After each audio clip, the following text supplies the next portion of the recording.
প্রত্যাশিত পায়রা সেতু শুভ উদ্বোধন। বহু কাঙ্ক্ষিত পায়রা সেতুর উদ্বোধন। বরিশাল কুয়াকাটার সরাসরি যোগাযোগ উন্নয়ন ব্যাহত করতে একটি মহল তৎপর, বললেন প্রধানমন্ত্রী। এই যোগাযোগের মাধ্যমে বাংলাদেশ এগিয়ে যাবে, বাংলাদেশকে আর কখনো কেউ পিছনে টানতে পারবে না।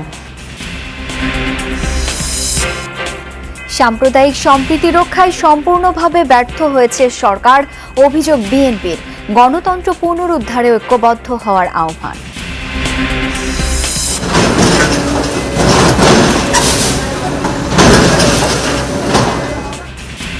বুড়িগঙ্গাকে বাঁচাতে বিআইডব্লিউটি এর উচ্ছেদ অভিযান।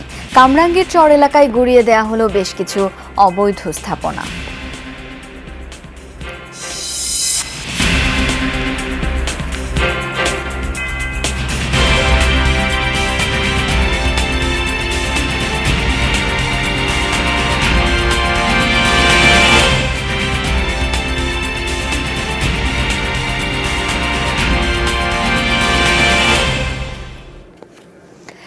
আমন্ত্রণ যমুনা নিউজে, আপনাদের সাথে আছি আমি শাওন দত্ত। এতক্ষণ শিরোনামগুলো দেখছিলেন, এবার জানাবো বিস্তারিত। অস্বাভাবিক পরিস্থিতি তৈরি করে উন্নয়ন বাধাগ্রস্ত করতে একটি গোষ্ঠী বিভিন্ন ঘটনা ঘটাচ্ছে বলে মন্তব্য করেছেন প্রধানমন্ত্রী শেখ হাসিনা। তবে দেশের উন্নয়ন আর কেউ টেনে ধরতে পারবে না বলেও হুঁশিয়ারি দেন তিনি। সকালে দক্ষিণাঞ্চলবাসীর দীর্ঘদিনের কাঙ্ক্ষিত পায়রা সেতুর উদ্বোধনী অনুষ্ঠানে এসব কথা বলেন প্রধানমন্ত্রী। একটি অত্যাধুনিক যোগাযোগ ব্যবস্থায় সমৃদ্ধ দক্ষিণাঞ্চলের মানুষের দীর্ঘদিনের স্বপ্ন ছিল বরিশাল থেকে কুয়াকাটা সরাসরি যোগাযোগ। 1.47 কিলোমিটার দীর্ঘ পায়রা সেতুর মাধ্যমে অবশেষে সেই স্বপ্ন বাস্তবে রূপ পেল, যা বাংলাদেশের এযাবৎ প্রকল্পে সাশ্রয় হয়েছে 52 কোটি টাকা। রোববার গণভবন থেকে কাঙ্ক্ষিত এই পায়রা সেতুর উদ্বোধন করেন প্রধানমন্ত্রী শেখ হাসিনা।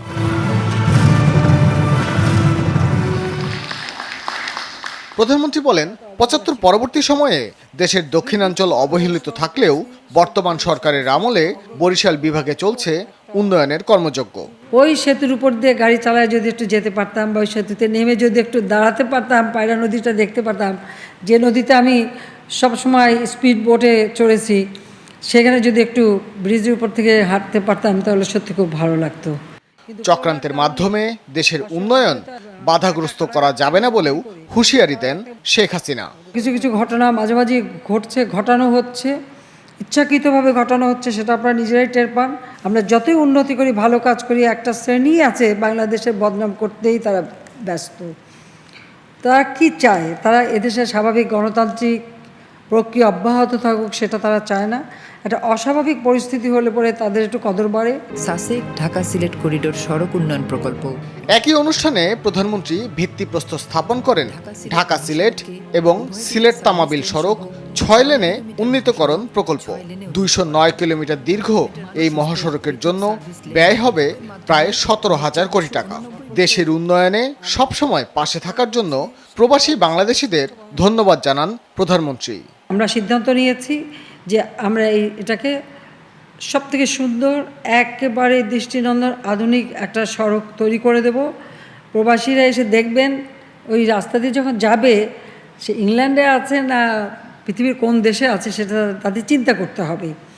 দেশ জুড়ে সড়ক নেটওয়ার্কের ফলে বাংলাদেশের আর্থসামাজিক অবস্থা আরও এগিয়ে যাবে বলে আশা প্রকাশ করেন প্রধানমন্ত্রী। এই যোগাযোগের মাধ্যমে বাংলাদেশ এগিয়ে যাবে। ভাস্কর ভাদুরী, যমুনা নিউজ, ঢাকা। দেশের সাম্প্রদায়িক সম্প্রীতি রক্ষায় সম্পূর্ণভাবে ব্যর্থ হয়েছে সরকার। এই ব্যর্থতার দায়ে সরকারের পদত্যাগ করা উচিত বলে মন্তব্য করেছেন বিএনপি নেতারা। তাদের অভিযোগ, সরকারের মদদেই সারা দেশে সাম্প্রদায়িক হামলা হয়েছে। ভিন্ন খাতে নেওয়া হচ্ছে জনগণের দৃষ্টি। সিন্ডিকেট করে নিত্যপণ্যের দাম বাড়ানোর অভিযোগ করেন নেতারা। নিরপেক্ষ সরকার ছাড়া নির্বাচনে অংশ না নেয়ার কথাও জানান তারা।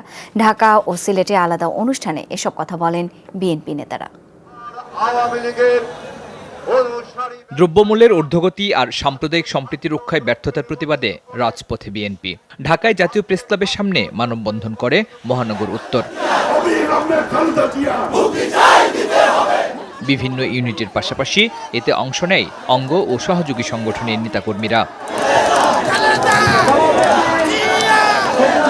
নেতাদের অভিযোগ, নিত্যপণ্যের দাম বাড়াচ্ছে একটা বিশেষ সিন্ডিকেট। তারা সবাই সরকারের মদতপুষ্ট। ক্ষমতাসীনদের বিরুদ্ধে সাম্প্রদায়িক সম্প্রীতি নষ্টের অভিযোগও করেন বিএনপি নেতারা। ইতিমধ্যে যারা ধরা পড়েছে শুনেছেন, তারা সরকারের পক্ষের লোক। অর্থাৎ আমরা বলতে চাই যে এই সাম্প্রদায়িক সম্প্রীতি বিনষ্ট করে বাংলাদেশে একটা পরিস্থিতি সৃষ্টি করতে চায় আজকের এই সরকার। জাতীয় নির্বাচন ঘিরে নানামুখী ষড়যন্ত্র করছে সরকার, এমন অভিযোগ করে নেতারা জানান, নিরপেক্ষ সরকার ছাড়া নির্বাচন মানবে না বিএনপি। এই সরকারের অধীনে আমরা নির্বাচনে যাব না এবং নির্বাচন হতে দেব না। সুনামগঞ্জে এক শোকসভায় অংশ নেন বিএনপি মহাসচিব। অভিযোগ করেন, মানুষের দৃষ্টি ভিন্ন খাতে প্রবাহিত করতেই দেশের বিভিন্ন স্থানে সাম্প্রদায়িক হামলা চালাচ্ছে সরকার। সরকার সম্পূর্ণভাবে ব্যর্থ হয়েছে সাম্প্রদায়িকতাকে বন্ধ করতে, হিন্দু সম্প্রদায় নিরাপত্তা দিতে, বৌদ্ধ সম্প্রদায় নিরাপত্তা দিতে, খ্রিস্টান সম্প্রদায় নিরাপত্তা, এমনকি বৃহত্তর জনগোষ্ঠী মুসলিম সরকারের তারা মুসলিম সম্প্রদায়ের তারা কোনো নিরাপত্তা দিতে পারে না। এটা ব্যর্থ হয়েছে তারা। It is the failure of the government and এইটার দায়িত্ব নিয়ে তাদের পদত্যাগ করা উচিত। নির্বাচন নিয়েও কথা বলেন মির্জা ফখরুল ইসলাম আলমগীর। জানান, নিরপেক্ষ সরকার হলেই কেবল নির্বাচনে যাবে বিএনপি। এই সরকারকে চলে যেতে হবে, একটা নিরপেক্ষ নির্বাচনকালীন সরকার গঠন করতে হবে। শরীফুল ইসলাম খান, যমুনা নিউজ, ঢাকা। অদৃশ্য সুতোর টানে চলছে বিএনপির রাজনীতি। অগণতান্ত্রিক পন্থায় দলটির ক্ষমতা দখলের দিবাস্বপ্ন ভেস্তে গেছে, এমন মন্তব্য করেছেন আওয়ামী লীগের সাধারণ সম্পাদক ওবায়দুল কাদের। দুপুরে নিজ বাসভবনে ব্রিফিংয়ে তিনি এই মন্তব্য করেন। বলেন, সরকারের উন্নয়নের কোনো চিত্র বিএনপি দেখতে পায় না। বলেন, বিএনপির রাজনীতি অদৃশ্য সুতার টানে চলছে। আওয়ামী লীগের এই নেতা বলেন, শেখ হাসিনা সরকারের সাথে জনগণ রয়েছে, তাই কোনো দৃশ্যমান বা অদৃশ্য শক্তির কাছে বঙ্গবন্ধু কন্যা মাথা নত করেন না। সাম্প্রদায়িক হামলা বিচার প্রসঙ্গে বলেন, দলীয় পরিচয় যাই হোক, অনিয়মকারীর কোনো প্রশ্রয় নেই শেখ হাসিনা সরকারের কাছে। ধর্মকে পুঁজি করে ভবিষ্যৎমুখী রাজনীতি বিএনপির সুবিধাবাদী রাজনীতির উপর অমানিসা ছায়া ফেলেছে। অগণতান্ত্রিক পন্থায় তাদের ক্ষমতা দখলে দিবাস্বপ্ন ভেস্তে যাচ্ছে। তাই তো বিএনপির দৃষ্টিসীমা আজ কুয়াশাচ্ছন্ন। বরং বিএনপির রাজনীতি চলছে অদৃশ্য সুতার টানে। সাম্প্রতিক সাম্প্রদায়িক হামলা নিয়ে উদ্বেগ প্রকাশ করেছেন প্রধান বিচারপতি সৈয়দ মাহমুদ হোসেন। তিনি জানান, দলবদ্ধ হামলা শুভ লক্ষণ নয়। সকালে প্রধান বিচারপতির নেতৃত্বাধীন আপিল বেঞ্চ ফরিদপুরের সালথায় ইউএনও অফিসে অগ্নিসংযোগের ঘটনায় করা জামিন শুনানিতে এই উদ্বেগ জানান। পরে ইউএনও অফিসে অগ্নিসংযোগের ঘটনায় হাসান মেম্বারের জামিন স্থগিত করেন আপিল বিভাগ। আদালত বলেন, বর্তমান পরিস্থিতিতে এ ধরনের আসামিদের জামিন দেয়া হলে সমাজে বিরূপ বার্তা যাবে। এ ধরনের মামলায় ভুয়া অভিযোগ বিবেচনায় আসামিদের ছেড়ে দিলে কি অবস্থা হবে, এমন প্রশ্ন তোলেন আপিল বিভাগ। এই মামলায় যেটা দেখলাম, সেই মামলার ভেতরে আসলে এরকম দলবদ্ধভাবে এরকম সরকারি সম্পত্তি ভাঙচুর করা, এটা সত্যি সত্যি সমাজের জন্য খুব ভালো মেসেজ নয়। সুতরাং তাদেরকে আসলে একটু শক্ত হাতেই মানে প্রসিকিউশন ডিল করছেন এবং আমরা চার্জশিট এলে বলতে পারবো কাদের ইনভলভমেন্ট আছে, কাদের ইনভলভমেন্ট নাই।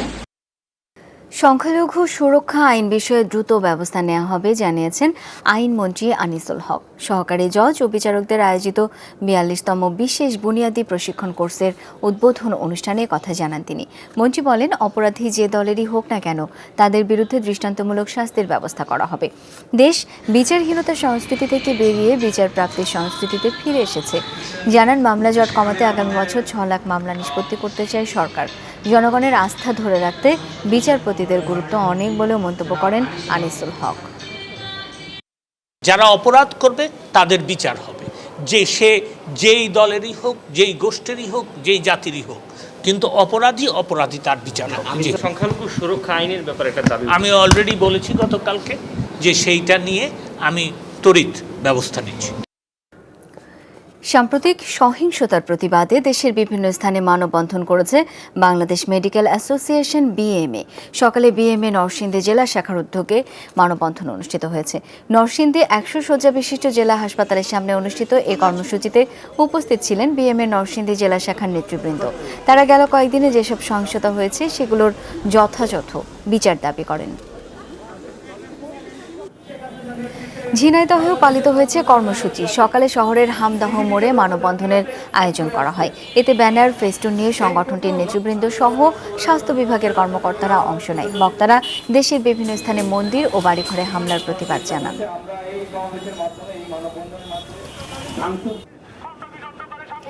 বিভিন্ন স্থানে হামলার প্রতিবাদে নোয়াখালী জেলা সিভিল সার্জন কার্যালয়ের সামনে মানববন্ধন করেছে বিএমএ। এ সময় সনাতন ধর্মাবলম্বীদের উপাসনালয়, ঘরবাড়িতে হামলা, ভাঙচুর, অগ্নিসংযোগের প্রতিবাদ জানানো হয়।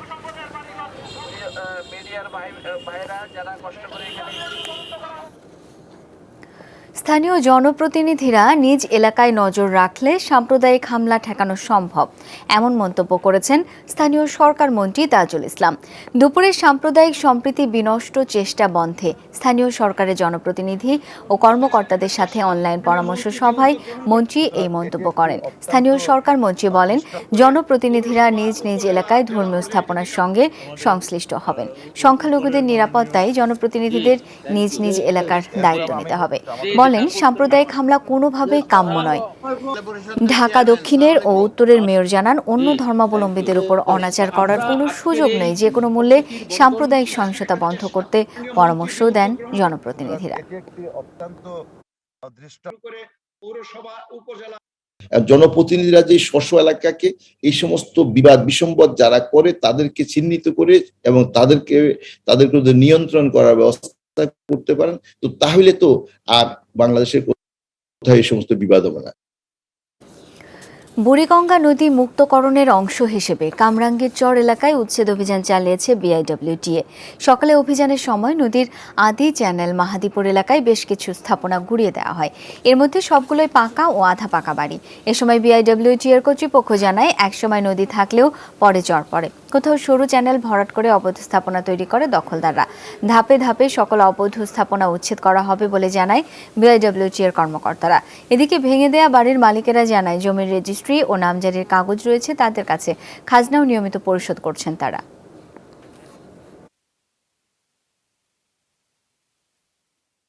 তো কাগজপত্র সব অরিজিনাল। আমার যখন রেজিস্ট্রি হয় তখন তো রেজিস্ট্রি খরচটা সরকার নিচ্ছে না, এখন তেলে অবৈধ জায়গা কিভাবে হলো? আমার কাগজ দেখে না, স্টে অর্ডার দেখে। এখানে মোট 74টি অবৈধ স্থাপনা সার্ভে টিম করতে চিহ্নিত করা হয়েছে। আমরা আজ এবং কাল 2 দিন উচ্ছেদ অভিযান আরম্ভ করেছি। আজকে আমরা যতটুকু পারি কভার করতে চেষ্টা করব, বাকিটা আমরা আগামীকাল শেষ করব। যমুনা ফিউচার পার্কে শুরু হয়েছে 4 দিন ব্যাপী হুরাইন ফেব্রিক্স এক্সপো 2021। সেখানে রয়েছেন সহকর্মী তাজনুর ইসলাম। যাচ্ছে তার কাছে। তাজনুর, 4 দিন ব্যাপী এই প্রদর্শনীর দ্বিতীয় দিনে কেমন সাড়া পড়েছে?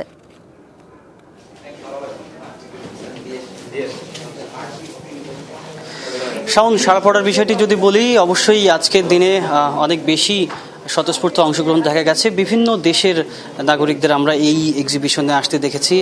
এমনকি এখন পর্যন্ত, অর্থাৎ এই দুপুরের এই খাবার সময়ের পরে একটা বিশাল অংশ এখন এসেছেন। তারা বিভিন্ন ধরনের ফেব্রিক্স তারা দেখছেন, একই সঙ্গে তারা বাছাই করছেন, অর্থাৎ যেই ফেব্রিক্সটি তাদের পছন্দসই মনে হচ্ছে কিংবা যেটিকে মনে করছেন তারা যে এই ফেব্রিক্সটি ব্যবহার করে পরবর্তী সময়ে তারা উৎপাদনে যেতে পারবেন, সেই বিষয়টি মাথায় রেখে তারা পছন্দ করছেন এবং পরবর্তী সময়ে হুরাইন তাদেরকে সেই ফেব্রিক্স সরবরাহ করবে।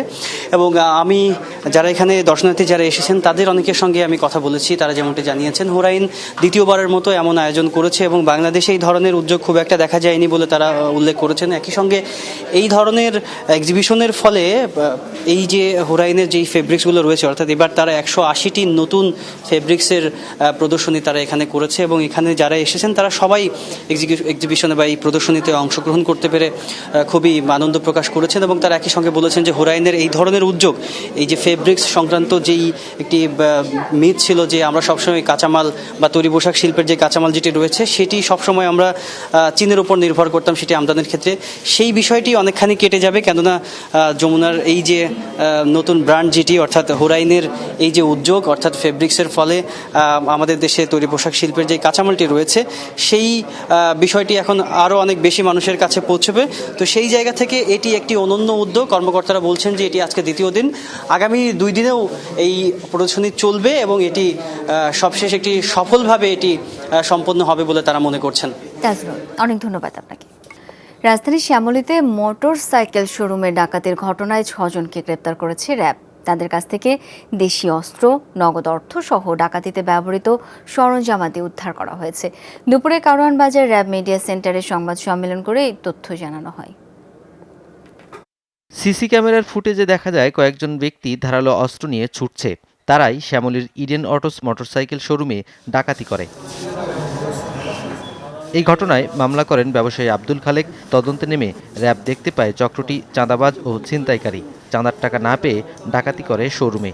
কিছুদিন আগেও আমার শোরুমে এসে 4-5 জন থ্রেট দিয়ে গেছে। অতর্কিতভাবে চাপাতি দিয়ে প্রথমে আমার ম্যানেজারকে কোপ দিছে পায়ে, ওনারা উন্ডেড, হসপিটাল থেকে ট্রিটমেন্ট নিয়ে বাসায় আছে। সেকেন্ডলি আমার হেড মেকানিক্সের হাতে এখানে দিছে, সে উন্ডেড, আমরা বাসায় রেখেছি। র্যাব জানায় কেরানীগঞ্জ ও সাভার থেকে চক্রটিকে গ্রেপ্তার করা হয়েছে। প্রাথমিকভাবে তাদের এই ডাকাতি সম্পর্কে তারা স্বীকারোক্তিমূলক তথ্য দিয়েছে। প্রাথমিক জিজ্ঞাসাবাদে জানা যায় এই সংঘবদ্ধ চক্রটি দীর্ঘদিন যাবৎ তারা এই মোহাম্মদপুর শ্যামলী এই কেন্দ্রিক বিভিন্ন সময় চাঁদাবাজি, ডাকাতি ও ছিনতাই করে আসছিল। আসামিদের কাছ থেকে ডাকাতির সরঞ্জামাদি উদ্ধার করা হয়েছে। অপরাধের জন্য এর আগে কখনোই গ্রেপ্তার হয়নি এরা। নুরনবী সরকার, যমুনা নিউজ, ঢাকা। দর্শক, এই ছিল যমুনা নিউজে।